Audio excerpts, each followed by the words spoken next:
hace ya algún tiempo atrás. Habíamos estado queriendo venir a estar con ustedes para poder adorar juntos. Y ciertamente se nos ha concedido ese buen deseo y nos hemos gozado ciertamente al estar aquí con ustedes adorando a nuestro Señor y Salvador Jesucristo. Pero en esta tarde vamos a considerar un versículo en el libro de Hebreos. Hebreos capítulo 1 y vamos a dar lectura al verso 3. Hebreos capítulo 1 y verso 3.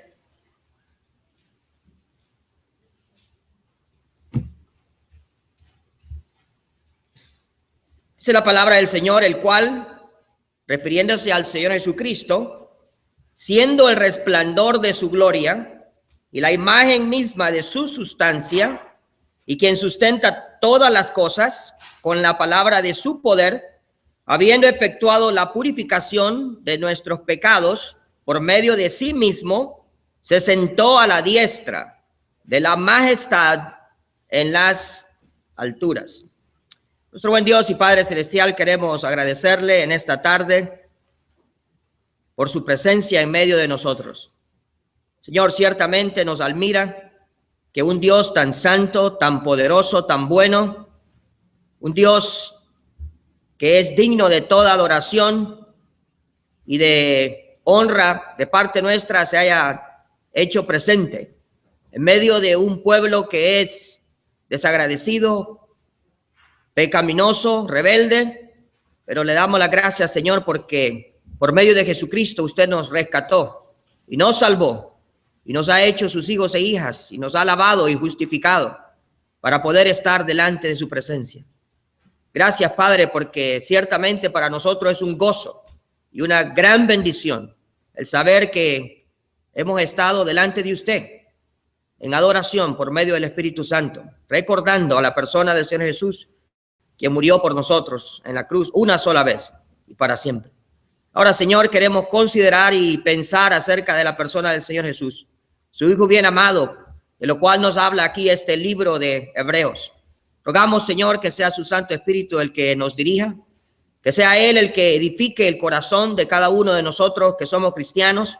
Y si hay alguien que no conoce todavía a Jesucristo, que pueda entender y reconocer que Él es el camino, la verdad y la vida, para que pueda muy pronto venir a los pies de Él. En Cristo Jesús se lo rogamos y se lo suplicamos. Amén. Bien, nuestro tema en esta tarde es un tema de suma importancia para nuestras almas. Es de suma importancia porque ciertamente nuestra vida depende de nuestra relación con esta persona. Y no vamos a hablar de dinero, aunque muchos piensan que el dinero es importante. No vamos a hablar acerca de posesiones, aunque muchos desean tenerlas. Ni vamos a hablar acerca de deportes, porque muchos se gozan y son ciertamente fans, como dice en inglés, de diferentes deportes. Pero vamos a hablar de lo más importante de la vida. No hay nada más importante que esto. Y esa es la persona del Señor Jesucristo. Y es que aquí en Hebreos se nos presenta a Jesucristo de una manera única. Y eso es el tema de esta tarde. ¿Por qué Jesús es único? ¿Por qué Jesús es único? No hay nadie como Él. No hay nadie semejante a Él. No hay nadie ni siquiera que se pueda comparar a Él, porque Él es único. Aún en el libro de Isaías, Dios mismo pregunta, ¿a quién me compararéis? ¿O a quién me asemejaréis? Bueno, es que no se puede asemejar a nadie, porque Él es único. En el libro de Hebreos, el escritor presenta a Jesús de una manera especial. Y usualmente cuando se dan estudios en el libro de Hebreos, las palabras que resalta son Jesús es superior o Jesús es mejor. Esas son las palabras para identificar, para presentar al Señor Jesucristo en el libro de Hebreos. Él es superior, Él es mejor. Palabras que denotan que ciertamente Él es único. Él es único sobre todas las cosas. Bueno, en el libro de Hebreos, si usted va desde el primer capítulo hasta su último capítulo, se va a dar cuenta de que Él es superior que los ángeles, ¿verdad? Y no solamente es superior que los ángeles, pero es superior que los hombres. Y en el libro de Hebreos continúa hablando acerca de cada una de las cosas que el Señor ha dado o hecho, que son mucho mejor. Habla acerca de un sacerdocio. El sacerdocio de Jesús es mucho mejor que el sacerdocio de Aarón. No solamente eso, el nuevo pacto que él ha hecho es mejor que el viejo pacto que existía antes. Su sacrificio es mejor que los sacrificios que se hacían en el Antiguo Testamento, cuando se sacrificaban ovejas, toros y diferentes clases de aves. La herencia que tenemos en Jesucristo es mucho mejor que cualquier otra herencia. La patria celestial que buscamos y que buscaron esos grandes hombres de fe en el capítulo 11 de Hebreos es la mejor, porque es la patria celestial. Habla acerca de una mejor resurrección, porque habrán varias resurrecciones, una para muerte, pero la mejor en la que usted y yo vamos a estar porque hemos creído en Jesucristo es la resurrección de vida. Es la mejor resurrección. Su sangre dice que habla mejor que la sangre de Abel. Entonces podemos mirar que el Señor Jesucristo es superior en todo sentido a todas las cosas, a todo ser, ¿verdad? Creado en el cielo, en la tierra o debajo de la tierra. Él es único. Y ciertamente nosotros hemos adorado a alguien que es único en todo sentido. Pero ¿qué dice el versículo? Porque es único. Bueno, hay 4 cosas por las cuales en este verso se nos dice que Jesús es único. Es único. El verso comienza diciendo, Jesús siendo el resplandor de su gloria. Está hablando de que Jesús es el resplandor de la gloria de Dios. Bueno, no dice Jesús, pero el verso empieza con él. Y la palabra él significa o hace referencia a Jesús. El Señor Jesucristo. Él es el resplandor de su gloria. Bueno, es único entonces, primeramente, porque de él se dice que él es el resplandor de Dios. ¿Qué es el resplandor de Dios? ¿Qué significa que es el resplandor de Dios? Bueno, esto que dice el versículo es algo interesante, porque no dice que es un resplandor, como por así decirlo, el resplandor del sol. Él dice, él es el resplandor de la gloria de Dios. Ahora, si ustedes miran en el Antiguo Testamento, hay varios versículos que hablan acerca de la gloria de Dios. Un versículo bastante conocido que a veces citamos es en el libro de Isaías, capítulo 42 y verso 8. Y ahí está hablando Dios. Y él cuando está hablando dice, yo, Jehová, ese es mi nombre. No comparto mi gloria. No comparto mi gloria con nadie, ni mi alabanza con ninguna escultura.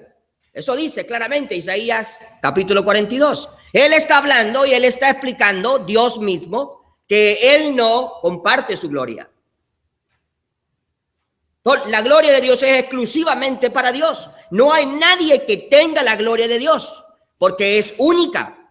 Ahora en este versículo dice Jesús, siendo el resplandor de la gloria de Dios. Eso lo hace único, porque él es el resplandor de la gloria de Dios. Él es Dios. Para que él pueda compartir la gloria de Dios, solamente puede pasar una sola cosa, que sea igual a Dios. Esa es la única respuesta, no hay otra respuesta. El hacer pensar, como hacen algunas falsas religiones, como los testigos de Jehová, cuando tratan de explicar que Jesús es un mini Dios.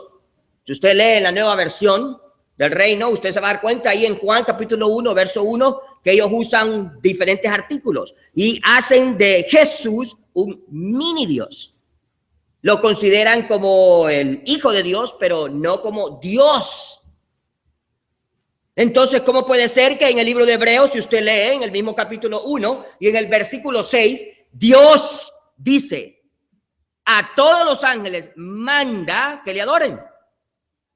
El Padre está diciendo acerca de su Hijo a los ángeles que él ha creado, que están en el cielo, y les dice a todos los ángeles manda que le adoren. Verso 6 de este mismo capítulo. Ahora, si Dios está diciendo que adoren a su Hijo, o es Dios mentiroso, o es Jesús, Dios mismo. Es algo extraordinario, en verdad. Bueno, Dios no puede mentir. La Biblia nos dice claramente, Dios no es hombre para que mienta, ni hijo de hombre para que se arrepienta. Dios dijo y así será. Lo que Dios dice se cumple. Dios no puede mentir de ninguna manera. Y si Dios manda a los ángeles a adorar a su Hijo, es porque su Hijo es Dios. Es igual a Él. Este es el gran misterio, ¿verdad?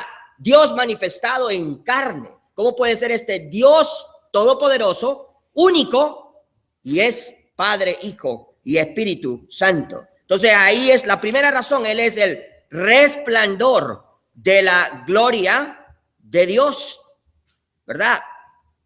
Pero no solamente dice eso, también.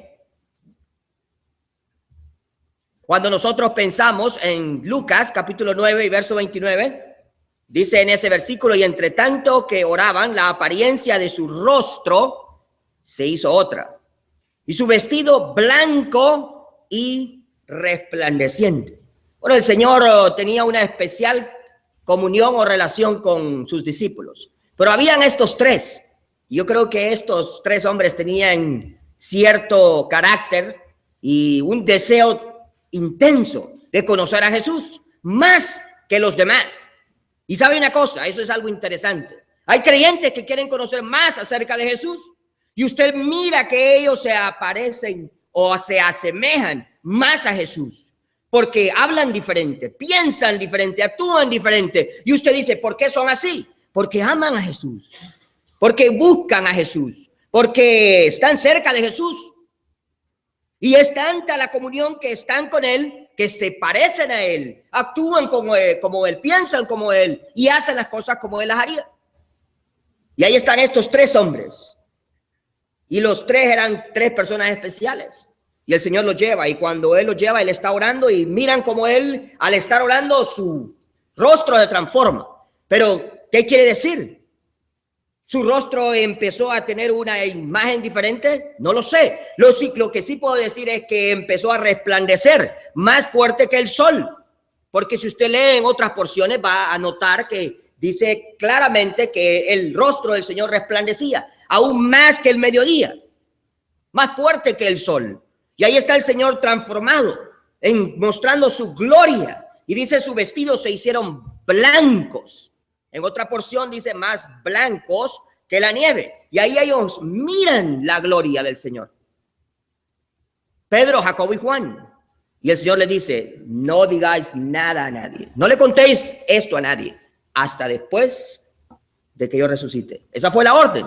Yo imagino que esos hombres se contenían todos los días.